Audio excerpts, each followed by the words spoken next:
Yeah. So then he was tricking me. I told you about the cheese water in the bottom of the. Right. So then he said, So he tricked me. He'd be like this. He'd be like, the health inspector is here. You must clean it. You have to. I will keep him busy. You go. So I get the towel at the beginning, right? So I get the towels, I'm running back there, I open up the door, reach in there with the gloves on, splash. Oh my God, what is, you see what I'm saying? And then so I get it all together. I said, after I get it all together, I go and wash myself down and everything. Man, what happened to the health inspector? Nobody come in the back. Right. Did you have him out in the front? Oh, I thought it was him. I said, because I so don't be talking about those health inspectors. They work for the man. Yeah. You know what I mean? That's his way of getting me to clean. So he said, I did not know that you knew how to paint. I said, hey, man, what you mean? My dad done told him. Next thing you know, I'm out there with the brush. I'm painting blue, white. You know, I'm getting the thing going. And so I said, man, look at here. I gotta, you know, I worked there for a year. Then we tried to train somebody in, and the lady worked a lunchtime. Huh? Your water's in there? Yes, baby. So she worked for the lunch period, and she said, you know what? That was real. It was like real crowded because he was making these gyros that was like huge, and people were coming and getting them gyros. Right.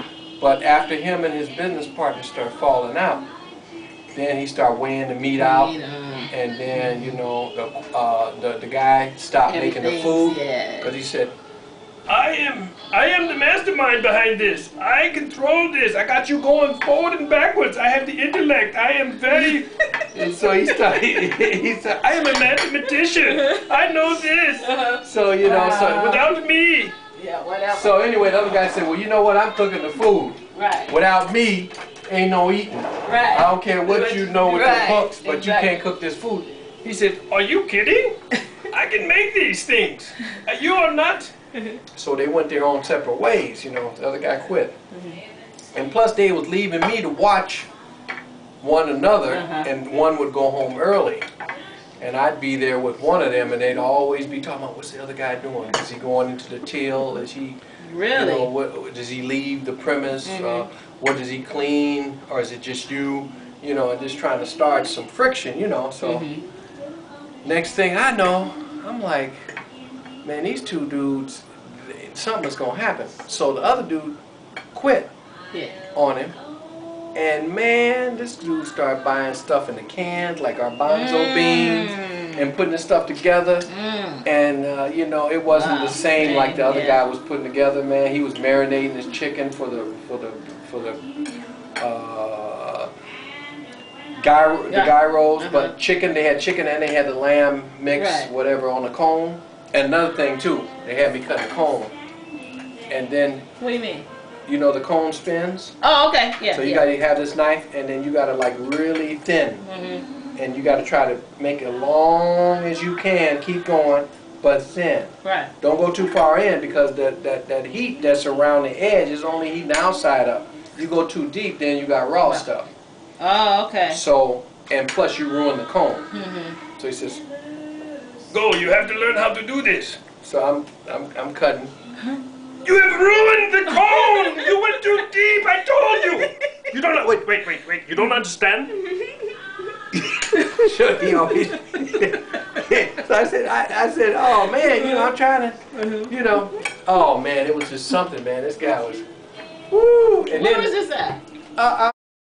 When I used to work with him, we met.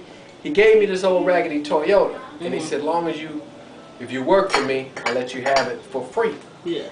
So I said, okay. I took the Toyota, and I drove it for a year, and he started calling up. I called your house. Who's been riding in the car? You know the insurance is under my name. Why would you do this? I said, man, it's my car. I can have whoever I want to. Right. But I'm paying the insurance. So I said, okay. I'll tell you what then. So he said, no. You pay. You pay me for the insurance. $500. I'll give him the $500. And after I paid him for the insurance, he come back and he says, Yes, you don't pay me for the car. You take the car and everything. And I said, man, you wow. gave me the car. I worked for you for a year, and what they was that was the salary, because he couldn't. He said, you are My brother. He will give you the shirt off his back. Plus you are getting the. Wow. You dig? So okay. yeah, so he getting away clean. And then once the girl had went to lunch and never came back. That's how busy it was. But that was when he was, you know what I mean, making the big arrows. When he got down to making his own deal. Then everybody stopped coming. So then he sold the business, you know. Okay. And that was the end of the story. So this was a convenience store? Oh, this was a gyro place, a restaurant. Okay. And it was right on the corner out.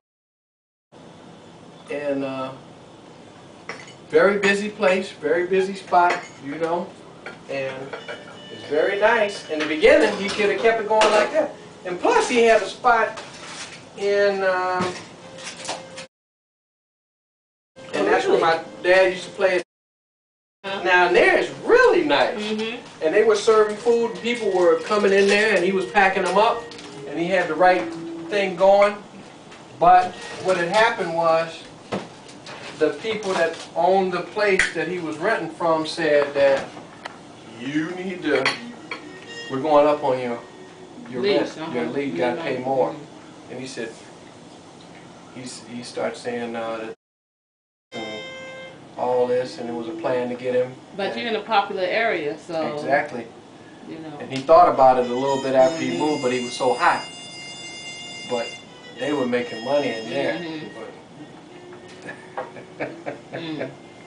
That's, oh, I'll never forget it. And then I seen him at the club right by his house. Yeah. And I seen somebody running toward me. So I got ready. I'm like, what's going on here? See what you have done? You see? No. He had a cut down the middle of he had a heart attack. I had a heart attack, right? And he said, You have done this to me. This is why I'm so nice. I give you the car. This is what you do to me. I said, man, look here. I said, I should have one. You know, shoot, what you did to me. Yeah. And then I went up to Detroit with the car. And I came back. And this man searched out and found me. And he says, brother, I never thought you would do this to me.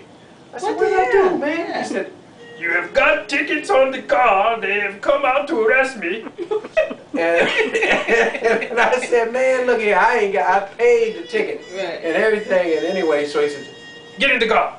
So we got in the car and went down to the traffic bureau.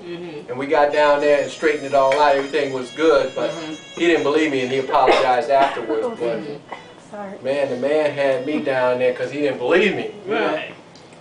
It was all right, though. And then he said that my wife has said I make poor choices in friends when I became friends with you. And I'm like, dude, I worked for you for a whole year. Like 45 minutes without traffic. Then with traffic, you could be an hour and a half, hour, 45 minutes in the peak of traffic. And his food was bad. Once he started opening cans up. Well, I surely wouldn't have allowed it to go on that long of him with his blaming me for his mishaps. Man, I'm talking about, whoo. Hello?